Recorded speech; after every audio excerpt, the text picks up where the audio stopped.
Hey everyone, welcome back to AFTV. We are here to review All or Nothing. The first 3 episodes are out. They've been out since, 1 a.m. UK time, I think. Some of you stayed up, some of us got up in the morning to watch them. I thought there's no way. No, I mean, listen, there was a lot of buzz online and everyone's really excited actually about it to finally see what this is all about, because it's been a year in the making that we've kind of known this was coming. And we've had an eye, obviously we watch the season, we ourselves go match to match, preview injuries, everything, review everything that happens. And to kind of see the way it's condensed into a series is really interesting. Robbie, when did you watch it? I watched it this morning. I woke up about 6 this morning. Yeah. Because obviously I've got to do my transfer daily as well. Of course, yeah. So I woke up this morning, watched it, watched all 3 episodes back to back, and so this morning.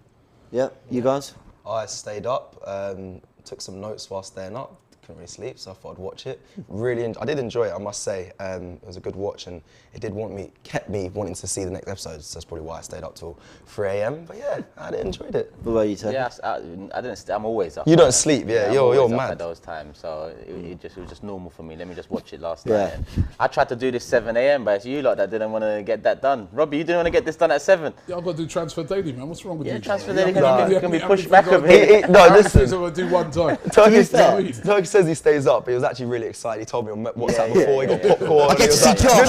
Yes! The Cronkies. Oh my God, he was amazing. buzzing. He was so waiting to see it. Josh Cronky's got a better beard than you, man. Oh, yeah. I'll tell you what, he's tall.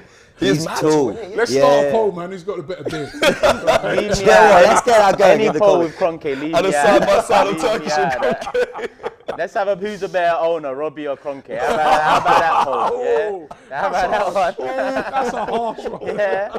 If we're doing low blows, we're doing low blows. Right, I want to go episode by episode with this. Obviously, you guys will be sending in your comments as well. Guys, try sort of comment on what we're kind of discussing, because we do want to keep a good structure to this show. But of course, we'll be reading your comments, super chats, all that. Just before we get into it, I want to get just a very quick, from excellent to terrible, how you feel about it so far. For me, very good. I was a bit like Cecil in that. When it finished, I was like, oh. It went by really quick, and for me, anytime I watch something that goes by very quick, that must mean it must have been good, right? Yeah, so I did enjoy it. It's very insightful. I knew that I wasn't going to get like a deep insight into everything that goes on, but I think I wasn't expecting it anyway. Mm-hmm. It was quite it was quite enjoyable, and it just brought back some horrible memories of the start of last season. Mm-hmm. And I was just sort of contrasting it to how this season has been so far. Mm-hmm. That's what I've been saying. I feel we are quite well prepared for this season. Because when I looked at that first game last season, no Aubameyang, no Lacazette out with COVID. You looked at the players that played in that game. It was virtually like the second team we saw playing in pre-season. Yeah. So but yeah, it was very insightful. So I'd say very good from me. Yeah, I agree. I'm with Rob. I think it was very good. I'm very inquisitive about things like this, behind the scenes. I really enjoy what goes on. You've seen a little bit of it. Exactly. But from a level of like League One, Championship level, but seeing it from a Premier League perspective, I have a massive fascination for it. So I really enjoyed it. I think a lot of people are going to come out at the end of it really well. Going to be shown likes of Arteta, some of the young players that we brought into. And yeah, like I said, I'm just very fascinated. For a club like Arsenal, it's always been quite elitist, to give us this access and how it feels like they're now bridging the gap between fans and the club.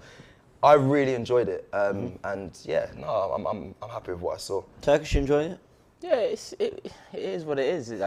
I'm waiting for the juicier stuff, let's say. I want to see how Arteta dealt with Aubameyang. I want to see if they really delve into that. Prior to it, I thought it was going to be very, very PR based, but I actually think the first episode in particular was quite balanced in terms of the division in the fan base and the opinions around it. So credit to them for that. But overall, I think the first 3 didn't really give me much to take away. It was an interesting watch, but I'm none the wiser today having watched those 3 episodes than I was prior to it. But it's interesting to watch. Obviously, we support Arsenal, so it's nice to see, and especially the Saka and Emil Smith Rowe moments.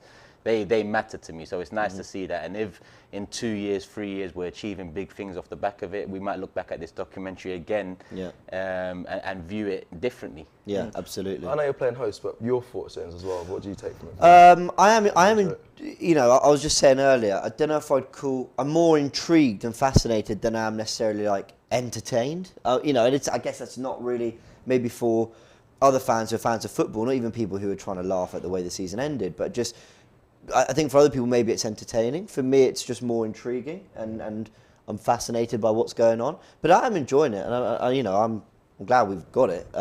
Again, have I changed my mind about whether I wanted it a little bit sooner before the start of the season, the fact we're playing Palace tomorrow? But that's something I guess we'll reflect on depending on how we start the season and when the series is over. Let's start with that first episode, because I felt a lot of it, and where they've been quite clever. I'm not actually, this isn't even a criticism, I just think it's interesting. They were kind of pushing the Saka Smith Rowe stuff simultaneously with the bad start to the season, almost trying to contextualise really what was going on at the club at the time. And you see Edu and Vinay talking about the cleaning up of the right back position and what they're doing with the squad. Vinay mentions the bringing down the age of the squad. They mentioned COVID and what happened with the players missing. It really felt like they were trying to say, listen, we can't hide from how it started, but there were reasons that we think maybe weren't given enough credit at the time. Did you get that impression, Robbie? Yeah, I mean, they spoke about Saka and how he just came back from the World Cup. Yeah. And the fact that he took that penalty and, he got booed. And it was a really nice touch when they showed him, first of all, he was a sub in that first game. Again, that just shows you how badly prepared we were. But it was really nice when he came onto the pitch that even the Brentford fans were clapping him and getting behind him. And I thought that, the Saka bits were really nice. And I mean, showed a young guy that had come up through the ranks. And now was this really important player in the team, And just looking at him, you just see how young the guy is. He's talked about how he went into Waitrose and how the whole shop come out wanting to take a picture with him, right? And just like he's saying, I wasn't really prepared for this sort of stuff. I'm more. You could just see he's a young footballer who wants to play football, and now all these other things are coming. But you could also see that this is a kid that's really got his head screwed on. Yeah. Really got his head screwed on, and obviously he was going to become a very, very our most important player of the season. So I thought that all that stuff around him was really nice. Did he come across as more talkative to you than you expected? Yeah, do you know what? It was Saka's innocence, I think is the word I wanted to use for him. When he went to Waitrose and that. But yeah, he did come across a lot more talkative, more. Listen, his talent is undeniable. I've got to give Arteta some credit for the fact that he recognised how talented he is and had to rebuild his confidence. Because obviously, coming off the back of the Euros, he would have been on the floor, I think, for confidence-wise. But the joke about him saying he gets a clap at every stadium he goes to from the away fans as well. Like those things, building up his confidence to get to the player that he is. I've got to commend Arteta for. But I did enjoy the first episode. It does very much focus on Saka and Emil Smith Rowe, which we described. Interesting to see how other players, when they watch it, feel that that they get so much light and show that, and how much the club really are looking towards Saka and Emil Smith Rowe for the future. I wonder how the other players kind of feel about it. But apart from that, first episode I enjoyed, and it was good. Yeah, what did you make of the way Turkish they covered obviously the poor start? We didn't really see anything in the way of half-time and full-time team talks for Brentford, a little bit for the Chelsea game, but pretty much nothing for the City game. It felt like they wanted to maybe. They got to paint that picture. You hear Arteta talking about 3 defeats, no goals, but they're very much looking beyond, and I believe they cover the Norwich game in that first episode as well. Yeah, I think they covered a lot more than just Smith Rowe and Saka. That kind of went into the second episode as well, the Tottenham one. The first half of the second episode, there was the Emil Smith Rowe segment, the Saka segment, but in the first one, they touched on the racism off the back of the penalty miss with Saka. You know what, like I said, the first one was very balanced for me, especially in particular Thierry Henry's segments. Because Thierry Henry, over the last couple of years, a lot of fans have tried to put his opinion down, put him down as negative, because he has high standards for the club. Now, in this all or nothing first episode, you can see he's a bit more hopeful about the situation now, but he still maintains the high standards, and that's where the balance comes into it all. Because it's all good and well skipping past the team talks or whatever happened in the first 3 games of the season, and then maybe pushing the Norwich ones and then the Leicester wins and so on later on. But we need someone to maintain those high standards. We need someone that's been there, done that, knows what Arsenal should be, and Henry is that guy. Yeah. Midway through last season, he got a lot of criticism on Twitter. Well, who doesn't get criticism on Twitter sometimes? But he got a lot of criticism on Twitter because, you know, he said top 4 should be the bare minimum. Yeah. A lot of people saw that as putting pressure on Mikel, but it's not necessarily about Mikel. It's about Arsenal Football Club and what we should be achieving. Yeah. So for me, in that first episode, the Thierry Henry 100%. segments in particular, I loved that. It made me love It was- him more. It made me love. Yeah, it's Thierry quite more as well. interesting that they use a lot of fans in those episodes as well to talk about. You know, they had fans talking about the poor performances afterwards. Yeah. People saying get him out. Fans say getting him out. Fans saying, you know, it's not good enough for that. And I was just sort of like, sometimes, you know, we get criticised for that on AFTV, that we have fans on after those games having a go at the club. Well, what that documentary just showed me is that is how people feel. You know what I mean, nobody is wanting to have a go at the club, but the fans at the time were, you know, they were very annoyed at those performances. You heard a guy after the Man City game saying that, you know, Arteta should go. You know what I mean? And you know, he was under a lot of pressure. He was. I would have liked to have seen a little bit more, like you said, of what went on in the change rooms. And this is where I think, you know, I've been involved in documentaries. I know how they're constructed and how they're put together and how they're checked before they come out. And you know, and I think there could have been. I would have liked to have seen a little bit more of what went on in the dressing room.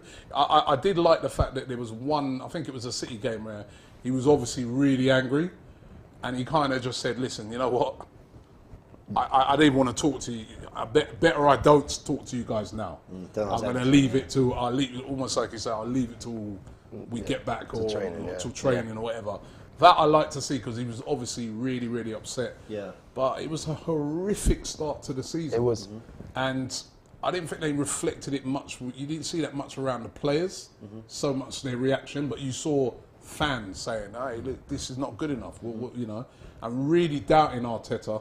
And you got the sense of how much pressure he was under, which at the time, remember, he was under extreme pressure. It probably don't really reflect it as bad as it was, you know what I mean? But I think they reflected that well through the fans. Credit to him on that, Rob. Just credit to him on the pressure he was under and how he came off the back of it. The only thing I must say, and I know Mick Arteta is going to be lauded up from this Amazon Prime doc, I can see it, but that build-up for the Norwich game, I forgot, like, the goal that we scored was just, they built up to like it was an amazing win, but it was really a scrappier win. But I know that's what they do. That's interesting. I didn't get that. I got the sense of relief, which was how it was on the day. Like, serious. We won. It was. I got the music like, building and all this, and it just tumbled in.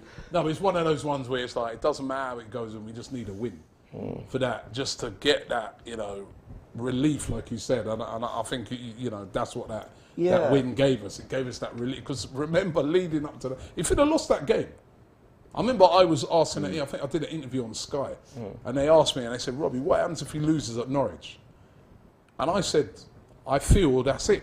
Yeah. If you lose to Norwich, because at the time, we were the two bottom clubs. Yeah. And I'm like, if we lose to Norwich at home, so you can imagine the relief just winning the game. It don't matter. Yeah, you know what I liked about that Norwich game in particular is with that team talk before. And obviously, he one thing I've noticed about Arteta's team talks, the bits we get, he draws on his own experiences a lot. Whether it's talking about the surgery he had as a kid, whether it's talking about when he played at Anfield, and we'll get to that section as well in the episode 3 bit. But he likes to sort of draw on his experiences and make these things very personal, I find, with the players. Do you get that impression? Yeah, he did that with the derby. He said about the crowd will give you the energy. That is where you're going to get your extra and 1 or 2%. So he does like to do that. I like that. I like how much this doc humanises everyone.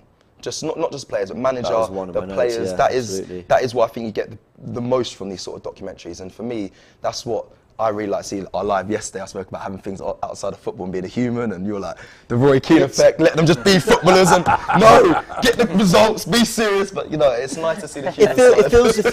It filled a few gaps for me in terms of like. Do you remember Arteta doing that really weird press conference before Norwich when he said it's been the best week of my footballing career, or 2 weeks, and we're like, what?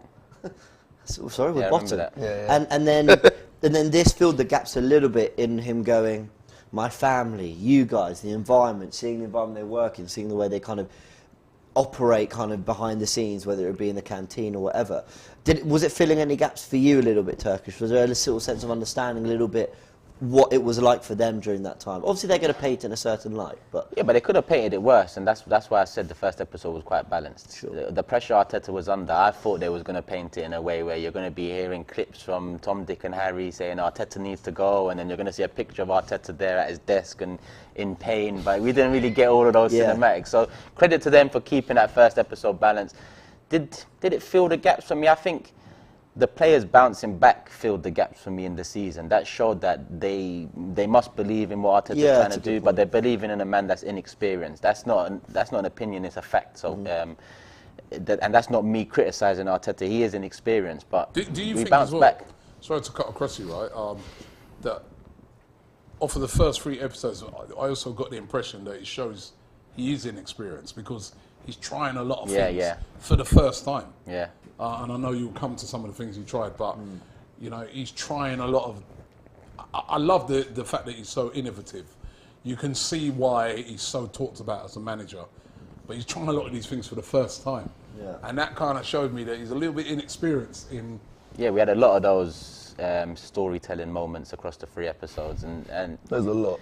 Yeah, listen, those stories are going to run out eventually, so he's going to have to pick out stories from his last 3 years as an Arsenal manager and moving forward as well.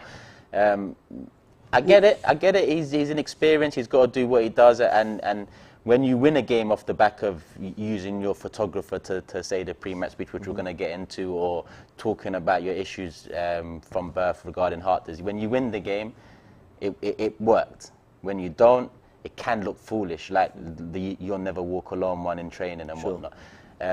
He just needs to learn off it now, because I think the inexperienced credit has run out. Well, let me stick with you, because I want to ask you about this, and I don't want to get into a big Kroenke discussion, because obviously it's about the series. But there was a really interesting bit that I don't know, might have gone over some people's heads, but it was just Josh Kroenke saying, you know, we've been full owners since 2018, and I really think, you know, he knew what he was saying in that moment, and I think they wanted to include it. And anytime they say that, they're talking about from a financial perspective. But how about we look at the league table since 2018? They always, recently, some fans do it as well. They've only been owners since 2018, and when those particular fans or Kroenke saying it, they're looking at the revenue and the expenditure. And yes, it has gone up, but how about we look at the league table, Josh? Since you've become owners, we've had 2 8th place finishes and a 5th place finish. It felt like they were trying to make this point, though, that like now we're doing it our way. Well, you know, now you're doing it your way, but what happened to the 14, 15 years before that? You know, where's the accountability there?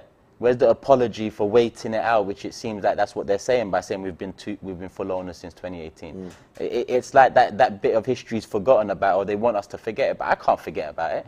Because that's where my love was sucked out of football, through them and through that period. So yes, it's nice to see Arsenal spending more money now, but I'm not looking for the spending money title. I'm looking for the Premier League title. Sure. I'm looking for Champions League entry and competition. Yeah. So he come out of it, in that episode, he come out of it looking good. Josh Kroenke, in my books, right, in that he, in the midst of what was, we all knew that period, like everybody's like, you know, not everybody, but a lot of people were like, that's it. You know, we're unsure of this guy, get him out. And it weren't just fans, it was press people, it was everyone. Yeah, I mean, they were doing the various clips, they were having the radio, showing the various clips off the radio and stuff. It was everybody. And this is why I always like to make this point sometimes when people like to come at AFTV sometimes, right? And say, oh, well, you guys, you had on, it was everybody. We just reflect the mood at the time, right? But one thing about him, which I kind of, you know, I kind of admired, is that he stuck by his man. He was like, yo, no, listen. He was sort of there saying to him, listen, almost saying, we got your back, man. We believe in you. Yeah. We're going to stick with you. We know there's a lot of things to be sorted out here. There's a lot of issues, a lot of problems. And you know what I mean? We're here for you, man. You know what I mean? You're going to come through this. I thought that was kind of... Yeah, I enjoyed seeing it, yeah. You know, a lot of owners...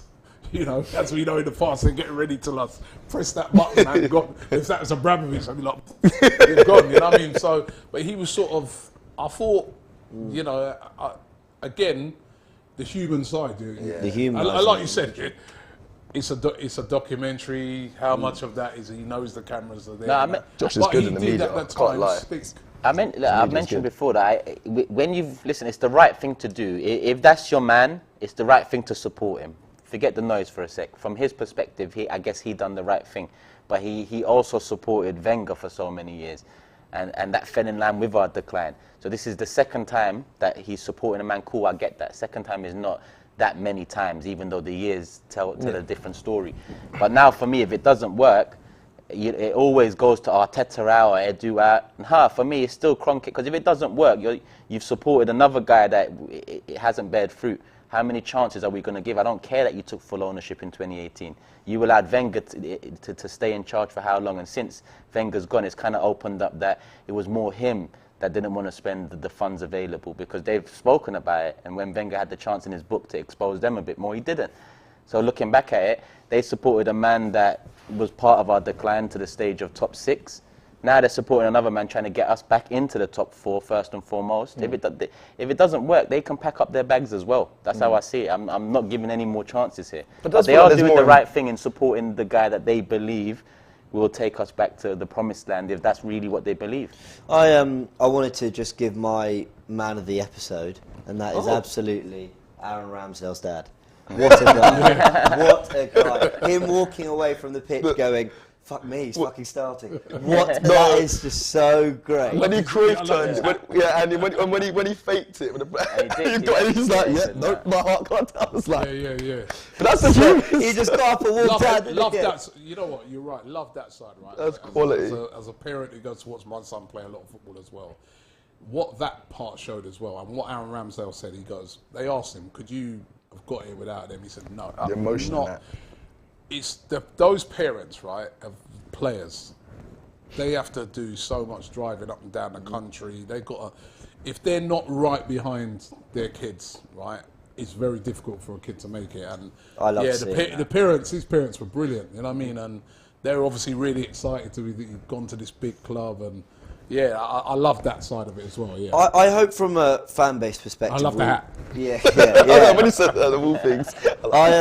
I hope as a fan base we learn something from the Ramsdale transfer, in that, look, whether he's becomes a success or not, I think he's made a very good start. But I think the point is the media around Ramsdale and that signing was like nothing I've actually ever seen before when it comes to a signing, in terms of the sheer pessimism, negativity, him having to turn off his comments on social media. The guy hadn't even kicked a ball yet for Arsenal. And seeing him sort of talk about, he was strong, wasn't he? He was saying, listen, I'm not going to listen to it, I'm going to cut out the noise, I'm going to do what I can on the pitch. And I hope if there's one thing we take away, again using that word, humanising these players, and it's just, let's not do that again with any, when they're playing, judge their performances, that's fine. Have an opinion on the transfer, that's cool. I'm not sure I was spending this money, I'm not sure he's worth this, blah, blah. But actually the level of criticism he got, and I think it came from all angles, I just hope that is one thing we really do learn. And watching that doc, I reflected on that a lot. Arteta did say in episode 2, especially in this country, England love to bring a player up. I've got the quote. There we go. He said, of course you have. He said in England, he was talking about Saka at the time, he said in England they are specialists in bringing someone here and then pushing them all the way down. And I thought, that is so true. It's true. That is absolutely spot on.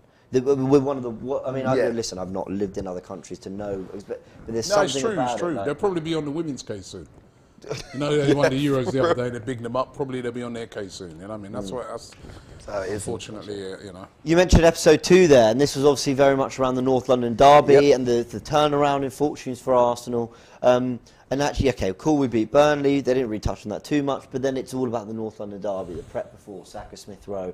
What would it be like to score in the North London derby? Aubameyang explains the stars, why he gets it done before every North London derby. And I think they were really talking, they were really hyping up and I think explaining the energy around that game, which we all felt. I mean, we were 2 and 3, 2 wins, 3 defeats going into that game. And the energy around the stadium was crazy that day. I mean, I remember it here, I remember it at the ground. What did you make of the way Arteta spoke about the heart and the brain, and then he brought Stuart McFarlane. They made a point that there's a team talk an hour before, and then there's a couple words just before kick-off. Starting with you, Seth, what did you make of all that? I did enjoy it. I like the heart, the brain, and obviously the fans behind you will push you. I think we need to have some talks before I do fan cams. You need to do some big inspirational speeches like that, just to get me riled up, Rob. I think I'll get the cameraman to talk to you.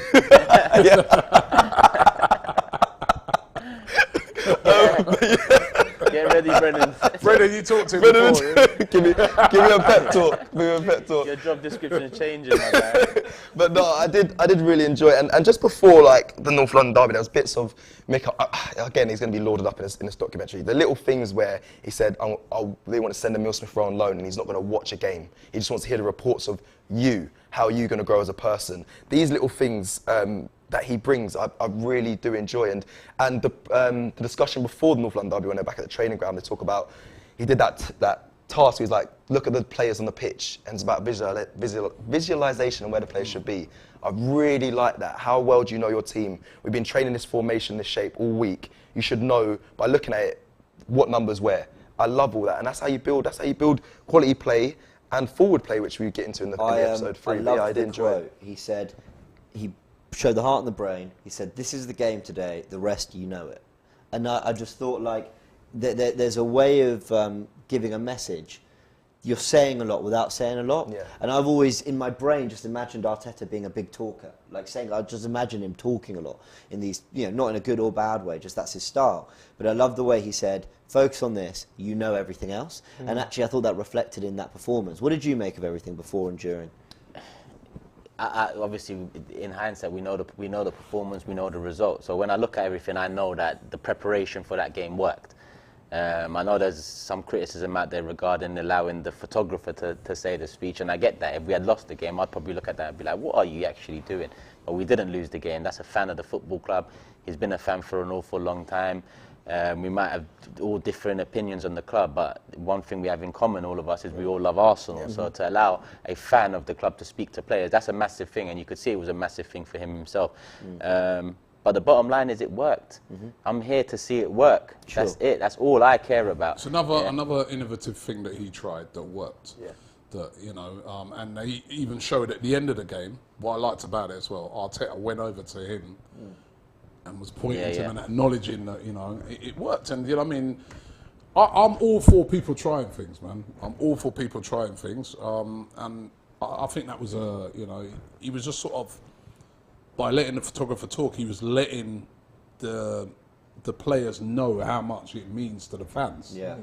Which I thought that was great. That was a great thing to do, and and we got the result. And the other thing we noticed about the game, it was two of the goals came from the guys that know what it means as well. Yeah.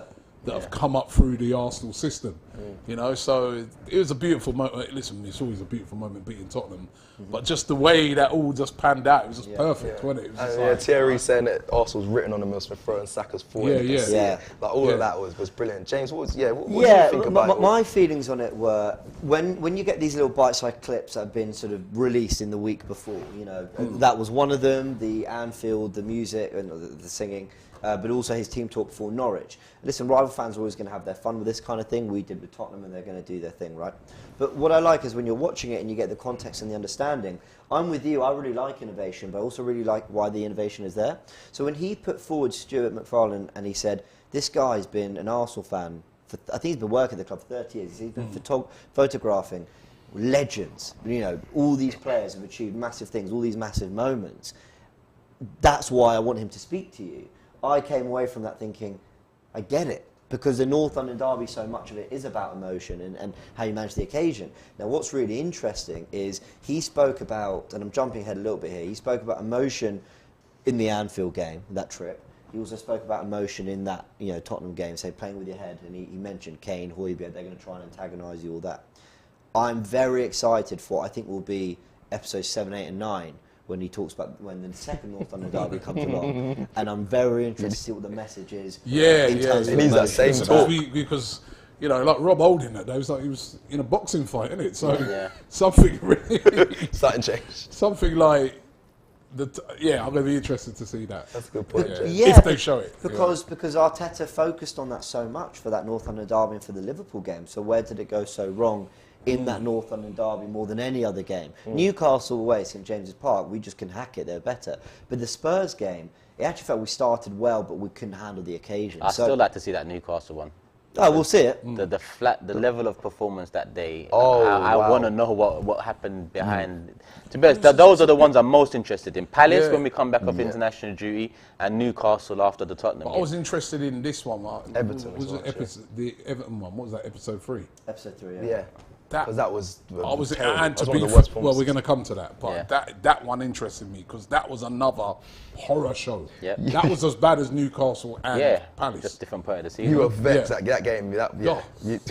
I've never seen it like that. Yeah, that was a bad one. Shocking. I mean, there's not really too much more to say about episode 2 because there was a lot around that, North London derby, and then obviously I think that we catch a glimpse of the Villa game. Episode 3 was much more about away days, prepping for this difficult run. Arsenal are now on the up, but they had this big hurdle to overcome. And one of the things he tries, as we know, is the "You'll never walk alone." We hear it on the speakers, and he mentioned. Listen, he really talked up Anfield. He really spoke about kind of his experience getting completely and utterly lost in that game when they lost 5-1. And again, the context, he talks about how in that game he was shocked because in the 2 years before they went and won and played well. And he'd never experienced anything like it. And he wanted to prep his players for it. How much do you think that kind of level of prep is both brilliant in terms of trying to give the players understanding for what's to come, but at the same time, are you only putting it more in their head what an occasion it is? Is there maybe a degree of trying to relax them? I don't know. I don't have a view. I'm wondering. From what I saw, he tried to do something, like Robbie was mentioning about he's a new manager, he's going to try things, and it's good to try things. He tried to do something, and it was pretty cringeworthy, to say the least. Okay. And knowing that you weren't a fan? Knowing that it didn't work, and then seeing the way it was implemented, it didn't even look like the volume was loud enough. It didn't look like they cared. It just didn't look like... you cannot replicate the Anfield atmosphere. You cannot. But it just didn't even... It just looked like off the cuff, like he come in and be like, let's just put some speakers out there. And it just didn't work for me. It was just... Sure. It was quite embarrassing, I can't lie. Do you know what? We spoke about it in the live when we did. We did a live about it, me and Turkish, yesterday. And there's a lot of truth to what Turkish is saying. But for me, I go into my personal experience when I was a player. And when we had the FA Youth Cup, it was the first time I was playing in the stadium with fans and whatnot. We did a training session very similar. We had loads of speakers playing just loud. It was loud noise, really, but we had to do it because we might not be able to hear the manager on the sidelines when we get to the stadium, and when you're trying to give communications to the players, they're giving us that stadium feeling. But this is obviously different because, and we won. We won. It was the FA Cup round. It was the first round. So yeah, we won that one. But that's why for me it worked. But it's different when you're taking it to Arsenal against Liverpool because the players are played in stadiums, and our direct message is because the manager needs to get communication to us. This is what's going to be the block for it.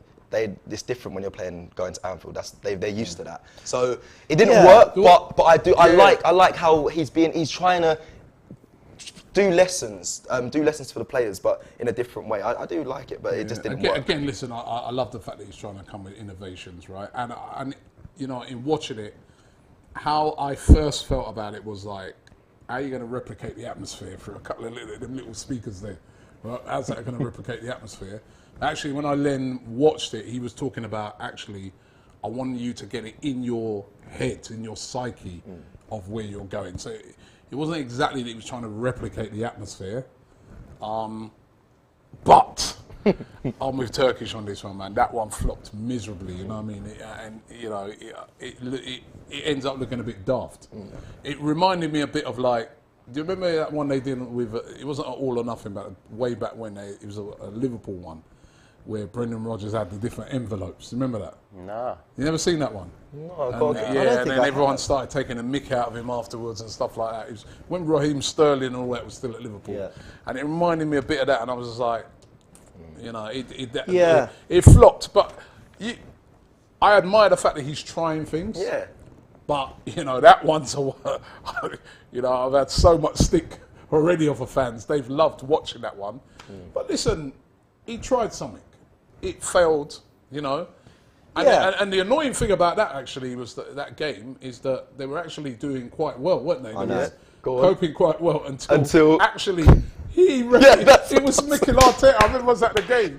He's the one who actually wound up. I got them louder. Yeah, the place was pretty quiet. I remember being there and thinking, hey, we're doing all right, and the place was pretty quiet. And then he had that little bust up with a clock. And then the places went mental after that. Like every tackle, everything after that. They, so, and I think maybe he overplayed. We was talking about it over on the Invincible podcast, right?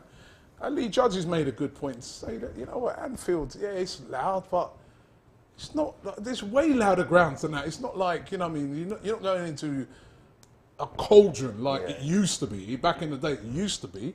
I think it's, it's loud, but there's many other, I think Palace is a more hostile place than going to Anfield. So did he kind of overplay that too much? Did he make it too much of a big deal? Like you said, there's most of those players there, they've been to Anfield many times. Yeah. All right, they've lost. He's thinking that I'll try something else. But he failed. He failed. It all comes down to working. If we went and beat Liverpool 3-0 and then we saw that you'll never walk alone thing, everyone would be saying genius. Genius. Everyone would be saying genius. As long as I can understand what he was trying to do. And that's the thing about when you try things sometimes, right, is that, you can try some. I'm a person, I love to try new things and innovations and that. Yeah. So I'm not going to diss him for trying it, but if it don't come off, let's be honest. You've got to take it. You've got to take it on the chin that it looks a bit daft. Don't bring it back. Yeah, let's be honest. If this one didn't, and we lost that game, that would have been a laughing. When he's rubbing the hands and that would have been a laughing stock if we lost that game. Oh, Leicester. Yeah, I reckon if that whole thing, because even Bang jokes about after, if they showed that and we lost, it'd be like, well, there was like the energy, but. There's a good point made online, actually. I saw people discussing, obviously, some people saw it early, and they were saying, when these clips came out, people were laughing. They said, but, there's 45 games minimum in a season, assuming Arsenal go on a half-decent cup run somewhere. Yeah. To impart the same message 45 times, you want to find different ways to mix it up, to get players remembering things in different ways. And that is one thing that I think does get lost, is that we see three things and we're like, we kind of focus, but this would have been his maybe 15th team talk of the season, maybe 13th, 14th. Yeah. We would have wanted to find a different way. The other thing, James, with anything you do, and again, I guess we won't, maybe as the documentary goes on in time, but maybe we won't even know this fully unless you're there. With things you try, it's about if people are buying into it. So if you are the manager and you know that every time you try these different things, the players are willing to buy into it, then it's worth doing. If you know you've got a group of players that be like, what's this crap we're doing now, and then you know it's not to do it. So I feel he must know that he's got a group of players there that buy into some of these innovations, actually enjoy it and like it. And how many times have we heard players coming out and talking about Wenger in his early days and saying about when he first came and Japan, was introducing certain things, they were like, what the hell? You've heard guys like Ray Parlour and that saying, what the hell's this? But then they all bought into it. And now they all talk about it and laud it up and say how great it was. So I hope he keeps trying things. Yep. But we want them to work. Ushine says, love Aaron Ramsdale's family. I think we all did. I think that was one of my favourite moments, really, of the first 3 episodes, was seeing his family and all that. Do you know what? My favourite moment on Aaron Ramsdale, favourite moment of the whole documentary, is the Villa game. Yeah. We won 3-0 and he concedes a goal right at it, and he was absolute worldie as well, remember that? Yeah, he couldn't do anything about it. And he came into the change room and he's upset. Everybody else is celebrating, everyone else is happy. He's angry, he's upset with himself.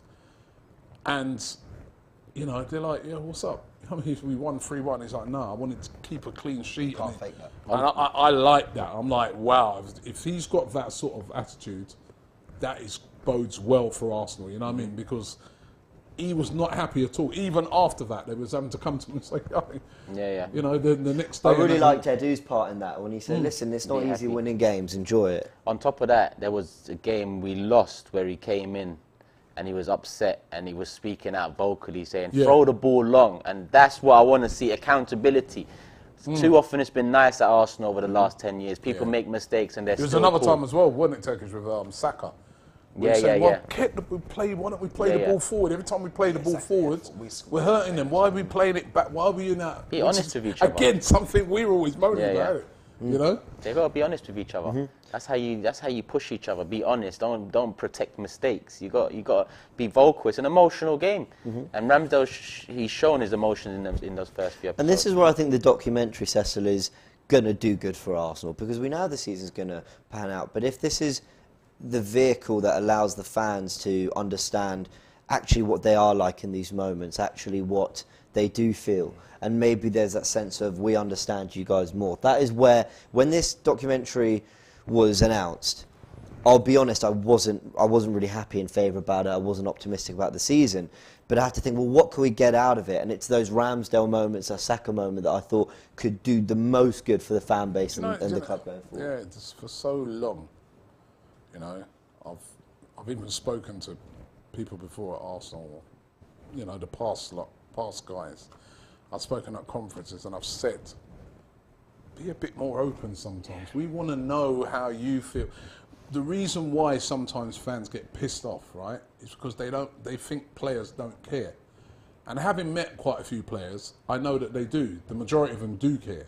Not all of them, but the majority of them do care. And I'm like, sometimes you just need to let people know you care. You need to be a little bit more open. It's not just always circle the wagons.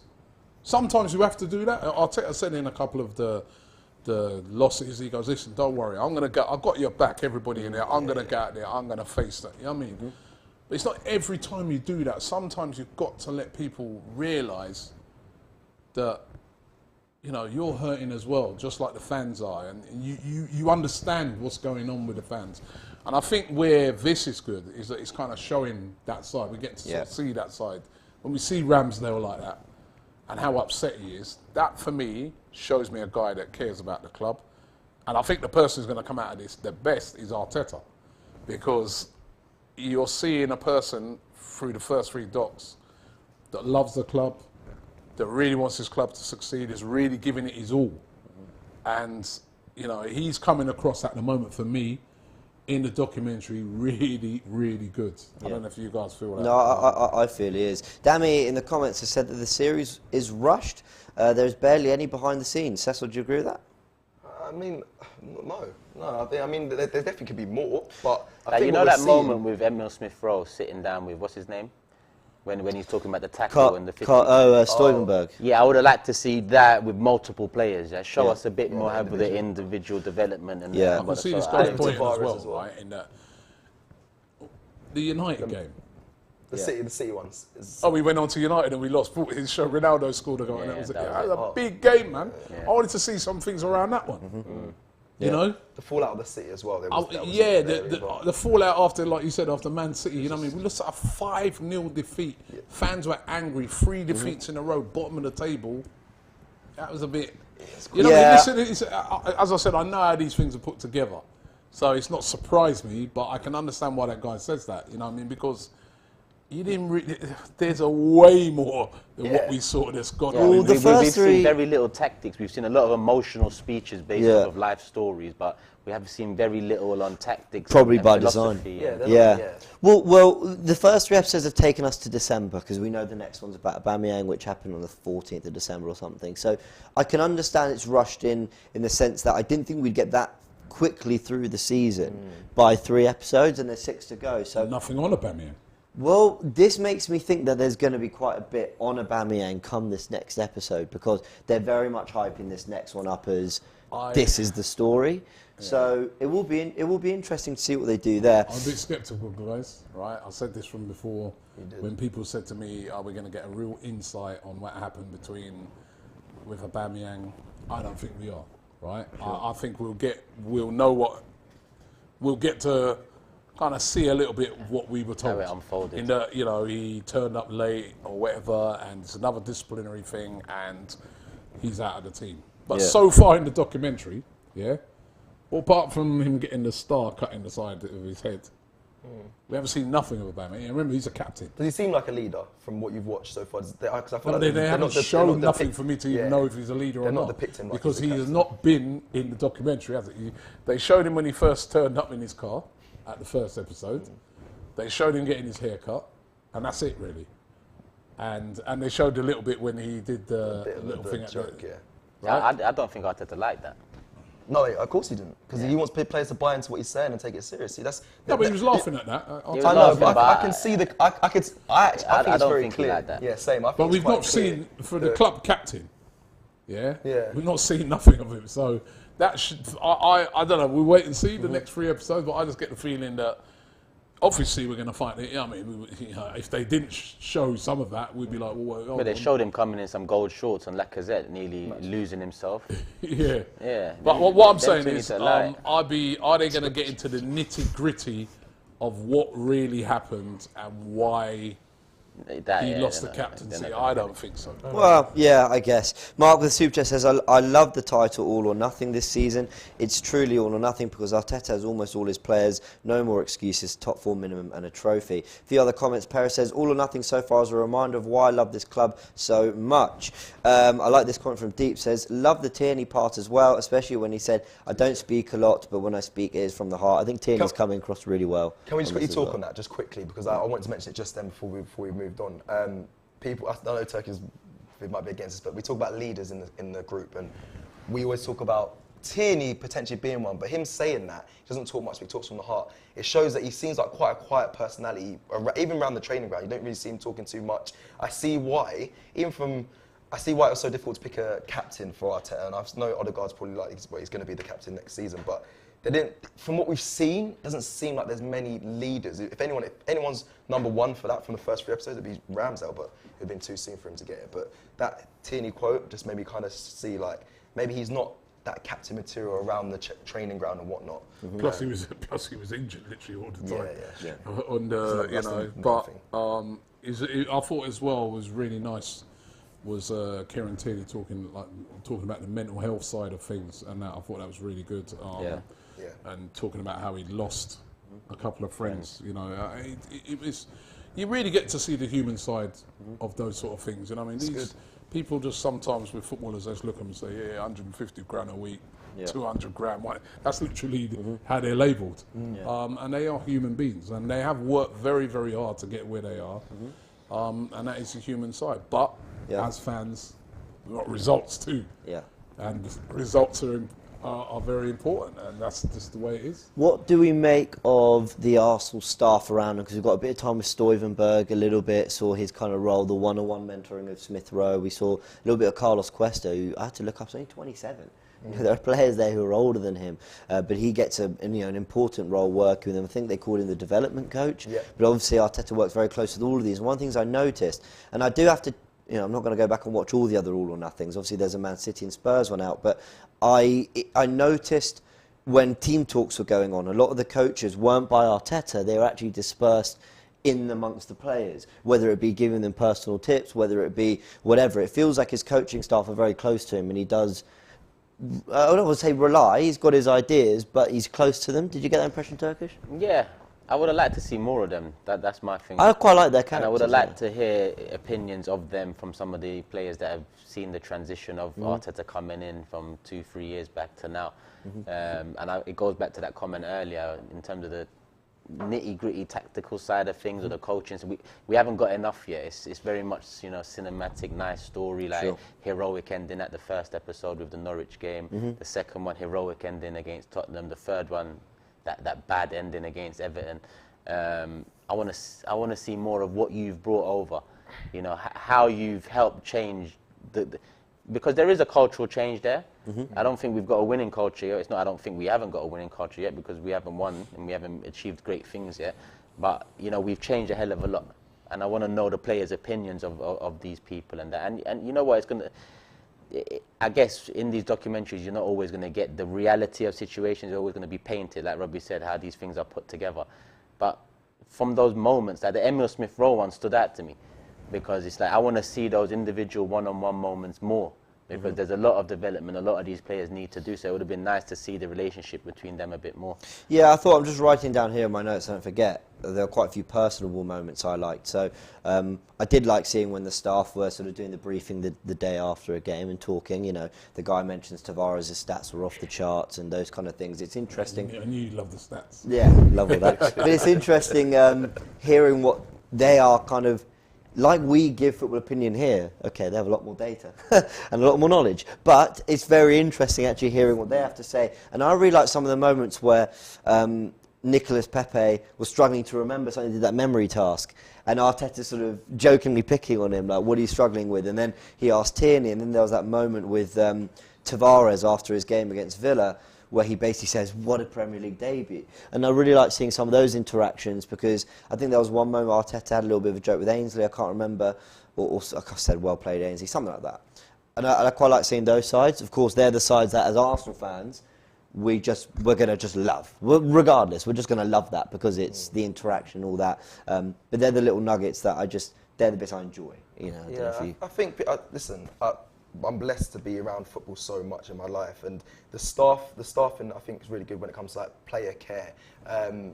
Listen, I went to Crystal Palace, as some of you may know, and they had a player care officer who's been a lifelong fan of Crystal Palace, and now he's the first team player care welfare officer. So he speaks to all the first team, makes sure everything's okay when youngsters come through and whatnot. And we kind of had that with I don't know, I forgot his name, but the Arsenal guy as well, taking care of Emile Smith Rowe and asking him all that stuff. And they have a lot of help, and I do love to see that side, because player care for me is a big thing. Obviously, I also have company in it, but yeah, it's nice to see those sides, and it does push players to another level, and it's good that Arteta, it's not just all on Arteta. He has people that can, connect to the players and make sure their welfare, their well-being's all right. Even Tavares, there was a big part of when he was like, he's really quiet.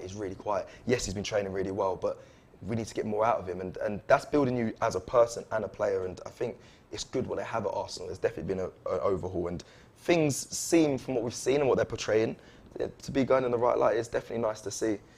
We got a lot of the bad in that third episode in terms of the defeat at Anfield.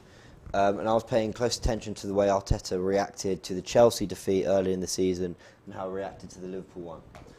And in my opinion, they're quite muted reactions in that. He's clearly disappointed, but I'll protect you guys. I think there's a lot we can take from that, blah, blah, blah. I almost got a sense of him deep down knowing we're probably not going to get through this game. Everton, however, you saw a very, very different Arteta. At half-time, we are lucky. We're lucky to be winning. I like acceptable. That. Yeah. And then at full-time, that's the bit you mentioned. You went, I don't want to say anything I regret. And that sometimes no words can be... You can see a mix of Wenger and Pep there. Okay. The earlier ones where he wants to protect the players, and there needs to be a balance to that, because Wenger did that and that was his downfall. But then being 1-0 up away to Everton and still flipping, that's the Pep side, in my opinion, where, perfection. Mm-hmm. Only perfection will do. Yeah. And when we remember that game, he was right in it. We were horrendous. That might have been the worst performance of the season. When you compare post-match reactions, the Liverpool game, he came out and said, "I'll protect you guys." But after the Everton game, he came out, said, "I'm not going to talk much." Said one line and left. Yeah. That's not Wenger would never have done something like that. So it's nice to see the different approaches. I do think there needs to be that ruthlessness side there. I mentioned not liking Oba kind of taking the piss at the end there, because there's a respect thing as well. Yeah. Because that means if we lost that game, the talk in the dressing room would have been like, what's all this nonsense we're doing? Yeah, it means it's already been judged prior to going out there. Having won the game, it's easier to do that and then... have a laugh. Yeah, and then all the chanting of 2 days off. I know I mentioned this upstairs and whatnot, but no days off. No days off. After the Leicester game, when they were doing that, saying, and they started chanting 2 days off, and then Arteta was like, yeah, no days off. Yeah, after the Tottenham game, the celebration, 50 man taking a picture. It's like, nah. Individual games is not success. Seasons are success. No. That game, the North London derby, when we won that, right? That was huge for us at the time. We lost our first 3 games. We scraped through the next 2. Right. But we finished 5th, so it wasn't huge. That game, most people, you didn't know you were going to finish 5th. But we know now, right? So we look back at it, and that game wasn't huge. You've got to judge things in the moment. You've got to judge things in the moment. And at that moment... Too much of that with us. That was a big win. And the guy, that photograph that he took was for his own personal thing. It never came out. Yeah, we never saw that photograph. Now it's there for everyone to see. Do you think, right, that football teams play games, right, win big derby games and just go back into the change room? Yeah, well done, James. Well done. Yeah, nice one, Cecil. Yeah, well done, Turkish. Yeah, cool. Be happy. You don't think they celebrate? Smile with it as well, and I'll agree. Do you not think they celebrate? Listen, celebrate. I mean, when you had your football team, you guys would be jumping up and down, and you hadn't won the trophy. We was going for titles, though. we was going for titles, though. When we was doing that league thing, right? I saw What you league? jumping around going like that. You playing only the won a game. Who? That league thing you But was we was top 2. What are you talking Yeah, about? but you hadn't won it yet, did you? Yeah, but we was going for a Did you win title. it? We didn't win it in the end, but we was going for a title though. It's I can different. look back on that now and say, what are you celebrating for? Yeah, but we was Come going on, man. for a title. So in that moment, you're riding a sometimes wave. You got to celebrate That moment. things. Yeah, you have to. Celebrate. Sometimes you got to celebrate your successes. You can't always just be like, you know. It meant a lot to the players and the big team. win, It meant guys. a lot. I'll tell you what means a lot to me, a fucking season. Yeah, but in that's But what at that you moment, judge it in the moment. Yeah. Big If we game, judge everything all in the right, guys, have a moment- couple of days off. Cool. But we've You judged be it. like, oh, back in the next morning, guys. I want to see you back in at 6 a.m. Yeah. No, players need to. Humans, they're humans. Bro. You can't run them He all had day no team because they walk lost. out on him, I man. don't- There don't be no one left. No. Nah, listen, you have to have that. Listen, you have to have that ruthlessness. I'm sorry. But like I we said gotta to have a you, balance, I though, said innit? to you yesterday, Pep and Man City, you don't see nonsense I from them. know you said this. From over celebrating to social media posts to all of that. Saw them Liverpool, celebrating. you don't. I think you were saying upstairs before we came, right? The big celebrations when they beat us. Yeah, they did. Beat us at the Emirates. On the pitch, did. they've just scored a winner. Yeah, so that do you where imagine they, what they were doing in the change rooms? They probably when they in the got back in- changing room, they was not celebrating How like do that. you know? You didn't see it. Because there's levels Oh, to come Manchester. on. There's levels to these teams. They're not There's celebrating a win listen, like there's that. against sometimes you get a big win. A local derby is a big game, right? For a lot of tension around it, right? That's why we as fans celebrate that game more than if we beat Norwich. I'm not saying not celebrate. I'm not saying not celebrate. I was over celebrate. Do you remember that year we They finished weren't top popping 4? champagne, were Do they? you remember that year we finished top 4 and okay, there was a picture off the back of beating Tottenham. Yeah, Yeah, I I get that. Beating Tottenham to top 4, I get that. People yeah? slagged us off for that. People still slag. Now we're taking pictures, beating Tottenham in November, having finished. Like, obviously, Nah, but in you've got hindsight, to- we finished. do I don't want to see that. It's only because, but you never saw the picture at the time. No, but You now only I seen the have. picture because of the documentary. So tone that down. So I'm saying, they did because they had their celebrated. They They didn't post celebrated it. the win in the change rooms. They never put the picture out. That was just their personal thing. And I'm sure that happens in dressing room. When would there's a happen. local derby, you know what I mean? If Liverpool are playing Everton, if Man United are playing City, when Man United beat City, you don't think they were celebrating in the change rooms? Come on, man. You know what I mean? They're humans. More fool them. No, on a But serious, they're humans, they man. are. No, Robbie's right. Like even There's those celebrating big, and there's that. yeah, but there's those big games. Some of the players will keep the You shirt take for that pictures game. you take They'll pictures like that when you win trophies, when you achieve things. That's It when never you- came out. It's That's when for- you huddle together and you take a company team group picture because we've achieved But something. all those players, is it's a it big a moment. subconscious thing, right? Because What do you think Roy Keane would have thought of that? Stop the Roy King thing. What do you man think? Stop You're it. Roy He Keane. is. He don't just Roy make Keane, the man. ball. is it? Would But have flipped. is it about subconsciously building that togetherness, that atmosphere, that like we've won, let's celebrate this together. And yes, we haven't achieved anything. Other teams, City, they're together. They know what they're doing, whatever. Like it's part and parcel. Arteta's trying to get them to that understanding. You've got to remember, for a lot of those players, that was only their third game playing together. He should have gone in and Tomiyasu, said, White. listen, it's just Tottenham. Yeah, we move. Because It's not it like- is just Tottenham. Nah, I come from an era where beating Tottenham was was as regular. nothing. I get that. I It get was that. But it's nothing. there's tons But that have was- changed. yeah, but Now Tons have 50 changed. man are in Tons the have changing changed. room taking a Tons. picture together. For all we know, that photo might be just for Stuart. Well, it might be it's for not it might just be for yeah, it might Stuart, just no it more might be at just the for time. Stuart. For The photo never came yeah, out at exactly. the So it time, might right? just be for him. We're only just seeing that now, so it's not like they put the photo out afterwards like they just won the league. Thank God they right? didn't. No, but they didn't. So But to you guys, it wouldn't have mattered if they did. You lot would have been like, oh, this is nice. No. It was a big move That at would have the been different. time. That would have been different. But it was a massive win. Celebrate your wins, man. You know what I mean, in life, man, when you achieve something, celebrate it. That was a big. Where they were coming from at the start of the season, Tottenham saying to you, remember that game? They were saying mind the gap and all that stuff. You know, we're going to get relegated. Yeah. And to you know, a lot of people didn't expect us to win that game, and we won it emphatically, right? So listen, they got the last laugh because they went and beat us at their place. But in isolation, celebrating that win, I don't see nothing wrong with that. I'm sure if you was to have gone in the change rooms of Tottenham, or say you've gone into the change room of Chelsea when Chelsea beat Tottenham, they would be celebrating too. You know, but they wouldn't put it out, but they'd be celebrating. I think if they put it out at the time, and you saw big celebrations and that, I'd be with you. I'd be like, yeah. But in isolation, them celebrating that and thing, I haven't got a problem with that. It was a private moment, but the whole point of this documentary is to show us some of those private moments. So we need viewers to basically not be, you know, not be, apologies to be rude, thick about it and start basically saying, Ooh, no, but like, Probably Turkish not food. you, no, never you, Just obviously. the guy on the end of the sofa. Not you. But what I mean, Turkey's waiting for the. He's waiting for the. What's the show wraps? What I mean is start like running away with saying like, other people will start saying, haha, but you ultimately lost and you didn't have a great season, blah, blah, blah, which a lot of other rival fans are going to love and enjoy that, but not take that moment for it. So I get your point. You didn't like the moment in isolation anyway. World-class players don't accept celebrations like that after every game against Tottenham in November. World-class players don't do that. We haven't got that many. We haven't got that yet, though. yeah? So. But we're building towards achieving something along those lines, right? So we can't be praising, like we can't be saying that celebration's just okay, because look how the season ended. Look how the season ended. No, I don't care. At the time, it means nothing. At the time, it's 3 points. At the time, it's 3 points. Yeah, like but the it next, means like more the than next that. game is 3 points. Like the game after that is 3 points. At the end of 38 games, they finished ahead of us. So them 50 man in the picture. Well done. You celebrated in November.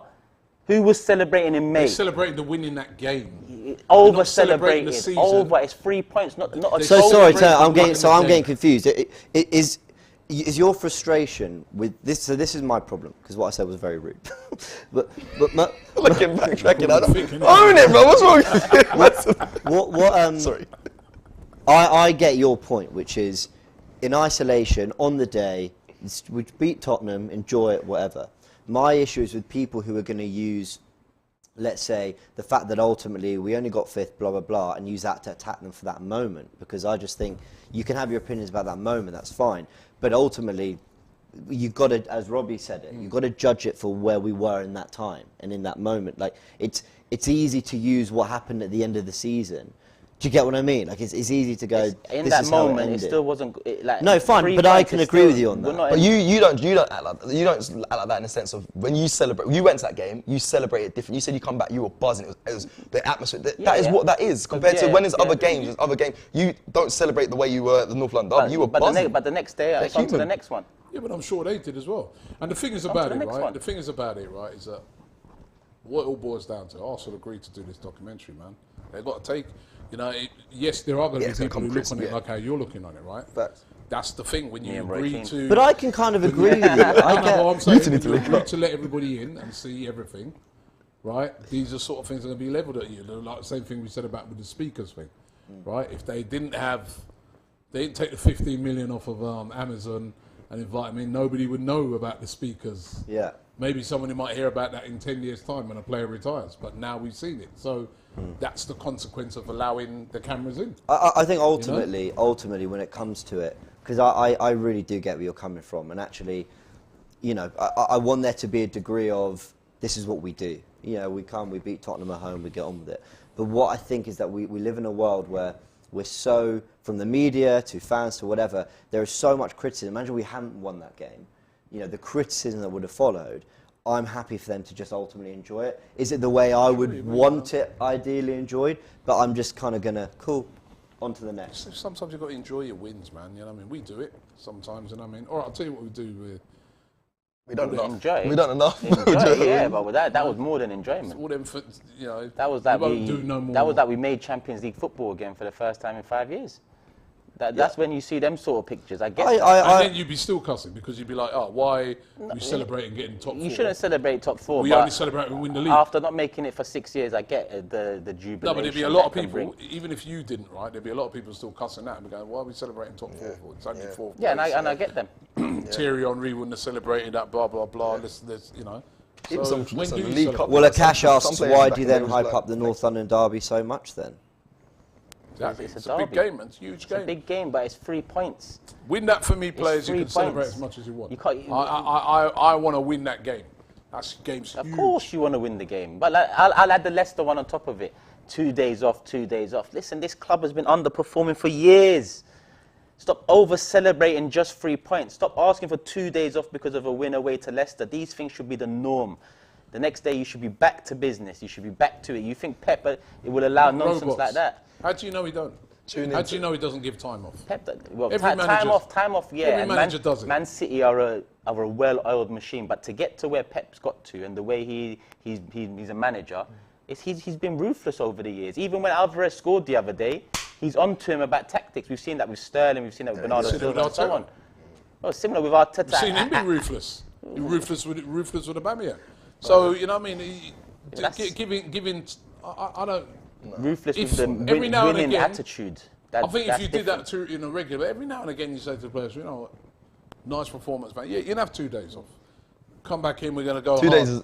For the last 5 years, Arsenal are day, not allowed day 2 off. days off. I'm sorry. Listen, cut to Turkish tomorrow when we beat Palace and he's dancing and celebrating for the next 2 days. You know me, you think I'm Cecil G, mate? You think I'm Cecil G? We've hit the hour mark, guys. I think we've covered most things. Let's just get through But some no of super these. chats asking why I'm so negative or like what's wrong with Turkish. Absolutely no comments at all asking they're about with me, that. they're with No, me. absolutely They're none. No, there's none. None. Absolutely nothing. Not Let's get into the super chats. Turkish Keen, that's his new name. Too My fresh. Irish brother.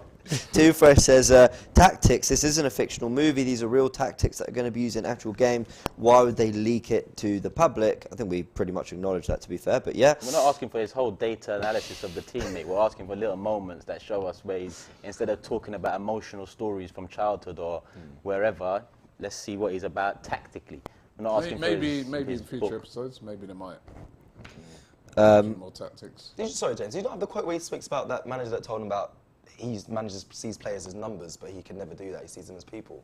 I really liked that from Arteta as well. Again, Yeah, that was an interesting quote. He had some nice quotes in there throughout, actually, Arteta. Just humanising people again. But yeah, Vivav says, I liked more how players who are involved in the game are adding to the dressing room atmosphere, like Aubameyang and Holding's pre-match ritual. Yeah, that kind of stuff's nice to see. What pre-match I think they ritual? did Get out of there, Mark- rubbish, man. Mark says, What the hell, bro? People are... high five that. Why do people like these things, bro? Lumped. Mark- Never Why do changed, people bro. like these Never things? changed, bro. Man, What's the manager? imagine. It'll be army. Listen, it's only 2 the days- one Premier you League love- title. 2 You'll have days to do it right, suspended man. if I see that. Forget off, you're suspended 2 days. I don't want to see that nonsense. What the? Yo, yeah. Yeah, and we finished 5th. Yeah? I don't care. Turkish's third kit would be like camouflage, isn't it? Army kit, you know what I mean? Military. Like you said, you know what I mean? Okay, When I walk in the room, everyone needs to stand, no joke. stand out, ace. I just don't Just understand. ignoring and just trying to organise these comments. Turkish never changed, bro. Hey, back-to-back comments. Turkish is a real one. Next one. Turkish is such a bore. Literally back-to-back. Oh, you guys were amazing. That's why we love him. Mark says Turkish will not like the Australian Football League. Whenever they win a game, they huddle in the dressing room and celebrate. Don't get into that sport. No, I'm not on it. Elijah says Captain Turkish of the Celebration Police speaks with a smiley emoji. What's this from Ash? He says try to describe the colour red to a person who's colourblind. It's impossible. Turkish has the perspective that players should be robots and only celebrate league wins. You won't change that with a wink face. I have a I don't think perspective necessarily about being disagrees. serious about your craft and wanting to achieve and develop and push yourself. I hear that. Yeah, that's what it's about. Joel says Turkish dragged this longer than the documentary, so... Is there any truth to it in the sense that last season we got accused of over-celebrating a lot? But I'm not trying to side of it. Can I answer that one? I just want to Can I Last answer minute, that he one? slides against Palace and people are knee sliding out here. just Oh, that's not over celebrating. Enjoy the moment. It's a point. No, but then Who on knows the- when the next point's gonna come? You know, I on the, had to other throw that hand, in there. on the other hand, you can say that, like, so which player used to get accused of over-celebrating the most in the Arsenal's team? screaming and Ramsdale.